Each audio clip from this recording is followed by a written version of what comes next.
నమస్తే. Welcome to our channel. నేను మీ పద్మావతి. ఈరోజు మనతో పాటు ప్రముఖ ఆధ్యాత్మికవేత్త మరియు వాస్తు జ్యోతిష్య పండితులు శేషగిరిరావు గారు ఉన్నారు. అయితే ఆయనతో మాట్లాడి తాంత్రిక వస్తువుల గురించి తెలుసుకునే ప్రయత్నం చేద్దాం. మీరు కూడా చూసేసేయండి. నమస్కారం గురుగారు. నమస్తే అమ్మా. గురుగారు, గత 2 ఎపిసోడ్లుగా మనం తాంత్రిక విద్యల్లో ఉపయోగించే కొన్ని వస్తువుల గురించి మాట్లాడుకుంటూ వచ్చాం. అవును. అయితే దాంట్లో మొదటిగా గోమతి చక్రం గురించి మాట్లాడుకున్నాం. లాస్ట్ ఎపిసోడ్లో మనం లక్ష్మీ గవ్వల గురించి కూడా మాట్లాడుకున్నాం. అవును. అయితే ఈ రోజు ఎపిసోడ్లో మనం కొత్తగా దక్షిణావృత శంఖం గురించి మాట్లాడుకోబోతున్నాం. అయితే ఈ దక్షిణావృత శంఖం అనేది కొంతమంది ఆనవాయితీగా పెట్టుకుంటూ వస్తూ ఉంటారు. అవును. సో అలాంటి వారు దీన్ని పెట్టుకోవడం వల్లే ఫలితం దక్కుతుందంటారా, లేకుంటే దీనికంటూ ప్రత్యేకంగా ఇంకేమైనా చేయాల్సి ఉంటుందంటారా? తప్పకుండా. ఎందుకంటే ఇక్కడ మనకి మీరు చెప్పినట్టు ఈ గోమతి చక్రం కానీ లక్ష్మీ గవ్వల కన్నా వీటన్నిటికంటే కూడా ముందు ఎక్కువ మందికి తెలిసింది దక్షిణావృత శంఖం. అవును. సో ఈ దక్షిణావృత శంఖాన్ని ఇంట్లో పెట్టుకోవటం వల్ల సంపదలు వృద్ధి చెందుతాయి అనేది ఒకటి, లక్ష్మీదేవి స్థిర నివాసం చేసుకుని ఉంటుంది అనేది మనకి శాస్త్రం తెలపటం అనేది అయితే జరుగుతుంది. అవును. కానీ మనం ఏం చెప్తున్నామంటే కనుక ప్రతిదానికి కూడా శాస్త్రం చెప్పినప్పుడు దాన్ని ఎలా పూజిస్తే మేలు జరుగుతుందో కూడా చెప్పింది. అంటే అవును. మనకున్న సంపద ఏంటంటే కనుక మంత్రం, యంత్రం, తంత్రం అని 3 రకాలుగా మనం మెయిన్ దోష పరిహారాల కోసం ఉపయోగించేవి. అవును. సో మంత్రం అంటే మంత్రాన్ని జపించడం, యంత్రం అంటే యంత్రం అది ఏదో ఒక దాని మీద చెక్కిచ్చి మనం పూజించటం, తంత్రం అనే దాంట్లో బోలంత సాహిత్యం ఉంటుంది. అంటే విధానాలు అంటే ఇప్పుడు ఇలా కొన్ని తాంత్రిక వస్తువులు ఉన్నాయి, లేదా కొన్ని తంత్ర పద్ధతులు ఉంటాయి. ఇప్పుడు మనం అప్పుడప్పుడు చెప్తుంటాం గోధుమ రవ్వతో ఇలా చీమలకి వాటికి వేస్తూ ఉండండి, ఇవన్నీ అవును. తంత్రాల్లోకి వస్తాయి. ఈ తాంత్రిక పరిహారాలు అంటాం. అలాగే తాంత్రిక వస్తువులు కూడా ఉన్నాయి, బోలంత ఉన్నాయి మనకి. అంటే ఇప్పుడు మనం శాతార్క గణపతి అని చెప్పి జిల్లేడు ఆకుతో కొమ్మతో తయారు చేసిన గణపతి కూడా అదే మనకి. తర్వాత మరి మామిడి కొమ్మతో స్వస్తికి గుర్తు చేయటం అనేది కూడా ఉంది. ఇలా ఎన్నో రకాలైన వేలాది ఉపయోగపడే అంశాలు ఉన్నాయి మనకి ఈ తాంత్రిక సాహిత్యంలో. సో అందుకని ఇక్కడ యాక్టివ్గా ఏదైనా సరే పెట్టేస్తే అది ఎప్పుడు కూడా ఉపయోగం ఉండదు. అవును.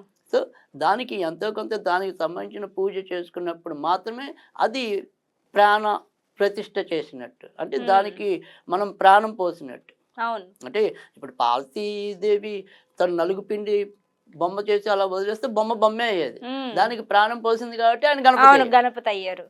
సో అలాగా మనం కూడా ఏదైనా సరే ఒక వస్తువులాగా పెట్టేస్తే దాని ఉపయోగం ఉండదు. దానికి ప్రాణ ప్రతిష్ఠ అనేది చేసినప్పుడు మాత్రమే అది ఉపయోగపడటం అనేది ఉంటుంది.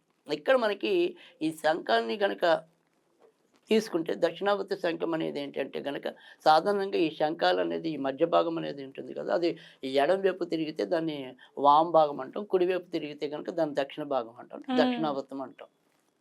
సో ఈ దక్షిణం వైపు తిరిగిన ఏదైతే ఉంటాయో శంఖాలు అవి చాలా అరుదుగా లభిస్తాయి. సో వామాకృతిలో ఉన్నవైతే కనుక ఎక్కువ విరివిగా లభిస్తాయి. జనరల్గా వాటితోనే మనము శంఖాన్ని పూరించడం అనేది ఉంటుంది. సో ఈ దక్షిణావృత శంఖాలు అనేది అంత సౌండ్ రావు. సో ఎడం వైపు తిరుగున్నవే ఎక్కువ సౌండ్ వస్తాయి. అందుకని అలా పూరించే గుళ్ళు ఇవన్నీ కూడా ఎక్కువ ఈ వామాకృతిలో ఉన్నవే ఎక్కువ పూజించడం అనేది ఉంటుంది. అయితే ఈ దక్షిణావృత శంఖాల్లో ఏంటంటే లక్ష్మీదేవి ఎక్కువ స్థిర నివాసం ఏర్పరచుకుంటుంది అని చెప్పి, సో పార్వతీదేవి మొట్టమొదటిగా దక్షిణాస్తం ద్వారానే ఆ యొక్క స్వరూపాన్ని చూసింది అని చెప్పి, తర్వాత రెండవది ఏంటంటే ఈ శంఖం అనేది ఏదైతే ఉంటుందో ఆయన శంఖపాలుడు అని చెప్పి ఒకప్పుడు రాజేశాడు, శంఖచూడు అని. ఆయన వరుసకి లక్ష్మీదేవికి సోదరుడు అవుతాడు. సో అంటే సముద్ర గర్భం నుంచి జన్మించిన వాడు కాబట్టి ఆయన్ని మనం లక్ష్మీదేవికి సోదరుడిగా చెప్పడం అనేది ఉంది. ఎందుకంటే సముద్రుడి యొక్క కూతురు లక్ష్మీదేవి కాబట్టి. అవును. సో అందుకని ఇక్కడ ఏవైనప్పటికీ కూడా అంటే చారిత్రక నేపథ్యం ఏదైనప్పటికీ కూడా లక్ష్మీదేవికి అమిత ప్రీతిని కలిగించే వాటిలో ఈ శంఖాలు అనేది, అందులో దక్షిణావృత శంఖం అనేది మరింత మంచిది. సో మీరు ఈ శంఖాలు పెట్టుకోవడంలో కూడా సైజన్యం అవసరం లేదు. అతి చిన్న శంఖం నుంచి అతి పెద్ద శంఖం దాకా అన్ని మహిమ కలిగినవే. అవును. సో ఇందులో మీకు ఏది నచ్చితే అది పెట్టుకోవచ్చు. అయితే ఇక్కడ చెప్పింది ఏంటంటే కనుక శ్రేష్టమైన తెలుపు రంగులో ఉన్నదైతే కనుక, అంటే తెల్లటి తెలుపు, అది మరింత విశిష్టమైనది. అవును, కొంతమంది ఇళ్లలో శంఖాలు ఉంటే వాటి మీద కొంచెం రకరకాల గోధుమ రంగులు, రంగులో గోధుమ రంగు వస్తుంది. అలా పసుపు ఉమ్, మిక్స్ అయిపోయి అలా కొన్ని కొన్ని మిక్స్డ్ కలర్స్ ఉంటాయి. అవును. అలాగంతా కూడా తేట తెలుగు రంగులో ఉంటాయి గనక, ఒక ఉమ్, పాలనురుగు రంగులో. ఉమ్, అలా ఉన్నప్పుడైతే గనక అవి మరింత శక్తివంతమైనవి అని చెప్పి కూడా మనకి ఈ శంఖ శాస్త్రం చెప్తుంది. ఉమ్, తర్వాత రెండోది వచ్చేప్పటికి ఏంటంటే, ఈ శంఖం ఎప్పుడైనా సరే దాని పైనుండే శిఖర భాగం ఉంటుంది కదా! ఉమ్, అది ఎప్పుడు కూడా మన ఇంట్లో తూర్పు ఈశాన్యం వైపు గాని, ఉత్తర ఈశాన్యాన్ని గాని తొంగి చూసేలాగా, అంటే ఆ యొక్క కొన ఆ డైరెక్షన్‌లో గనక పెట్టినట్టయితే గనక మీకు తొందరగా ఈ ఉమ్, ప్రయోజనం వాటిల్లటం అనేది. ఓకే. ఆ రకంగా శంఖాన్ని మన ఇంట్లో జాగ్రత్త చేసుకోవటం అనేది.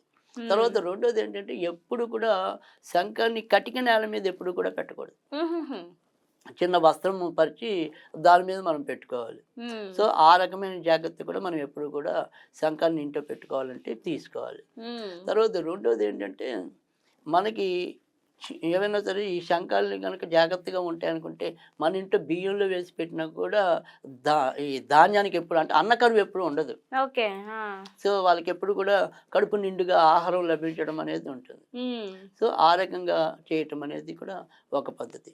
అయితే ఇందాక మనం చెప్పుకున్నాం, ఒక పూజ లాంటివి చేసినప్పుడు అది మరింత ప్రయోజనాన్ని చేకూరుస్తుంది అని చెప్పి. ఉమ్, సో, ఎవరైనా సరే ఇప్పటికీ శంఖం ఉన్న వాళ్ళైనా సరే, మునుముందు కొత్తగా మనం ఏదైనా శంఖం కొని దాని యొక్క ప్రయోజనాన్ని పొందాలని కోరుకున్న వాళ్ళైనా సరే, ఉమ్, దీన్ని ఇప్పుడు మనకి దగ్గరలో అయితే గనక మకర సంక్రాంతి రోజు పూజించడం అనేది చాలా ఉత్తమం. ఓకే. ఆ రోజు పెట్టుకొని ఆ రోజు పూజించుకోమంటారు. పెట్టుకొని పూజిస్తే చాలా మంచి ఫలితాలు ఉంటాయి. ఉమ్, అలాంటివి మనకి కొన్ని చెప్పారు. కార్తీక పౌర్ణమి రోజు కూడా పెట్టుకోవచ్చు అని చెప్పి ఉమ్, చెప్పడం అనేది జరిగింది.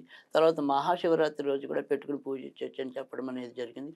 తర్వాత మళ్ళీ రేవతి నక్షత్రం ఉన్నప్పుడు గానీ, పుష్యమి నక్షత్రం ఉన్నప్పుడు గానీ, శ్రవణ నక్షత్రం ఉన్నప్పుడు గానీ పెట్టుకున్నా కూడా మంచి జరుగుతుందని చెప్పారు. తర్వాత మరి ఈ ఏకాదశి తిథి నాడు కూడా పెట్టుకుని పూజించటం అనేది కూడా చెప్పారు. కనుక ఈ దినాల్లో మీకెప్పుడు ఖాళీ కుదిరితే అప్పుడు. దగ్గరలో అయితే మనకి మకర సంక్రాంతి ఉంది. ఉమ్, దీన్ని ఏం చేస్తామంటే గనక ఎప్పట్లాగానే శుభ్రంగా శుద్ధి చేయటం అనేదైతే ఉంటుంది ఈ శంఖాన్ని. శంఖాన్ని శుద్ధి చేశాక మనం ఏం చేయాలి అంటే గనక, ఏదైతే మనం పురుష దేవుళ్ళని పూజించేప్పుడు పురుష సూక్తం చదువుతూ, అంటే స్త్రీ దేవతలు అయితే గనక స్త్రీ సూక్త విధానంలో మనం షోడోపచార పూజలు చేయటం అనేది ఉంటుంది. అవును. అలాగే ఇక్కడ మనము పురుష సూక్త విధానంలో, అంటే జనరల్‌గా మనకేమవుతుందంటే గనక ఏదైనా సరే సపోజ్ ఉదాహరణకి ఒక విష్ణువు పూజ చేసామనుకోండి. ఓం పలానా విష్ణవే నమః అవును. ఆర్ఘ్యం సమర్పయామి. ఉమ్, అలా పలానా విష్ణవే నమః హస్తం ప్రక్షాళయామి అవునవును. ఇలా అంటూ ఉంటాం. అలా ఇక్కడ మనం ఆ విష్ణువే అనే పదం దగ్గర ఏంటంటే, లక్ష్మీ సహోదరాయ శంఖాయ నమః ఓకే. పాదం సమర్పయామి. లక్ష్మీ సహోదరాయ శంఖాయ నమః ఉమ్, ఆర్ఘ్యం సమర్పయామి. లక్ష్మీ సహోదరాయ శంఖాయ ఉత్తరీయం సమర్పయామి. ఉమ్, నూతన వస్త్రం దయం సమర్పయామి. ఉమ్, ఇలా ఆ రకంగా పూజ చేసుకుని తర్వాత తెలిస్తే శంకు యొక్క అష్టోత్తరనామాలు కూడా ఉంటాయి. ఉమ్, ఒకవేళ దొరక్కపోతే గనక విష్ణు అష్టోత్తరనామాలతో పూజ చేయొచ్చు. ఉమ్, ఆ రకంగా పూజ చేసి ఈ శంఖాన్ని మనం ఏం చేయాలంటే కనుక ఇందాక చెప్పినట్టు తర్వాత మనం నుంచి మన ఇంట్లో మనం పెట్టుకోవచ్చు. ఉమ్, ఇలా పెట్టుకున్నాక కొన్నాళ్ళ పాటు ప్రతిరోజు కూడా 2 రకాలైన మంత్రాలు ఉన్నాయి. ఒకటి గాయత్రి. అవును. అదేంటంటే కనుక పాంచజన్యాయ విద్మహి పౌమానాయ ధీమహి తన్నో శంఖః ప్రచోదయాత్. పాంచజన్యాయ విద్మహి పౌమానాయ ధీమహి తన్నో శంఖః ప్రచోదయాత్. ఇది రోజు 21 సార్లు పఠిస్తే కనీసం నేను చెప్పేది మొదటి నుంచి కూడా మన ప్రేక్షకులకు తెలుసు. నేను ఏది చెప్పినా కూడా 40 రోజులు లేదా కనీసం 60 రోజులు చేయమని చెప్తాను. అవును, అందరికీ సో తెలుసది. సో అందుకని ఆ రకంగా వీళ్ళు కొన్నాళ్ళు ఈ శంఖ గాయత్రిని చదువుకొని చేసినట్టయితే గనక ఆ శంఖానికి ఉండవలసిన ప్రయోజనం లభించడం అనేది ఉంటుంది. అలా ఉమ్, కాకుండా మంత్రంగా పఠిద్దాము అనుకుంటే గనక ఓం శ్రీం హ్రీం లక్ష్మీ సహోదరాయ శంఖపాలకాయ నమః. ఓం హ్రీం శ్రీం లక్ష్మీ సహోదరాయ శంఖపాలకాయ నమః. ఇది ఉమ్, ఈ రకంగా మంత్రం జపించడం అనేది చేసుకోవచ్చు. ఉమ్, ఇందులో ఏది తేలికైతే అది వాళ్ళు ఆచరించవచ్చు. తప్పకుండా దక్షిణావృత శంఖం అయితే గనక నిజంగా మహిమాన్వితమైనదే. సో అనేక విశిష్టతలు అయితే కనుక దీని మీద చెప్పడం అనేది ముఖ్యంగా నడుస్తున్న వాళ్ళకి అది చాలా ఉపయోగం అని చెప్పారు. తర్వాత ఎవరైతే మరి దీర్ఘకాలిక రోగాలతో బాధపడుతున్న కుటుంబాలు ఉన్నాయో వాళ్ళ ఇంట్లో ఆరోగ్యం నెలకొంటుందని కూడా చెప్పడం అనేది కూడా చేశారు. అంతేకాకుండా ఎవరైతే ధైర్యంగా కాంపిటేటివ్ ఎగ్జామ్స్ ఉంటాయి, అవును. వాళ్ళు చదువుకెళ్ళిన ఒక రకమైన పిరికితనం వల్ల కానీ, లోపల లోపల ఉండే భయం వల్ల కానీ, వాళ్ళు సరైన ఆన్సర్లు ఇవ్వలేకపోవటం అనేది ఉంటుంది. అవును.